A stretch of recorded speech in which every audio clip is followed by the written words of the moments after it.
Gubernur Sumatera Selatan bersama Wali Kota Palembang Ratu Dewa beserta jajaran melaksanakan sholat Id 1447 Hijriah di Masjid Agung Sultan Mahmud Badarudin Jayo Wikramo Palembang. Momen Idul Fitri kali ini merupakan momen yang telah dinanti-nantikan warga Kota Palembang sehingga warga Palembang berbondong-bondong ke masjid tertua di Kota Palembang untuk melaksanakan sholat Id. Wali Kota Palembang mengungkapkan bahwa nilai-nilai Ramadan harus terus dijaga dan menjadi semangat dalam membangun Kota Palembang yang lebih baik. Bersama Wakil Wali Kota, dirinya berkomitmen menjalankan amanah untuk mewujudkan Palembang yang berdaya dan sejahtera. Pembangunan dan masalah kemasyarakatan berkat sinergi dengan pemerintah provinsi, Kota Palembang, minta doanya semoga lebih baik ke depan.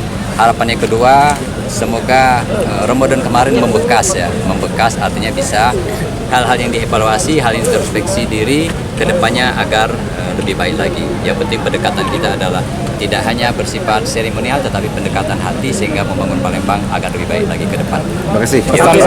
Pesan untuk masyarakat Kota Palembang sendiri, Pak Wali? Ya, tetap jaga kebersamaan, kekeluargaan, solidaritas, dan memupuk rasa kebersamaan itu butuh kesadaran kolektif dari pemimpin dan juga orang yang dipimpin satu sama lain. Makna Idul Fitri kali ini dimaknai dengan mempererat silaturahmi dan saling memaafkan.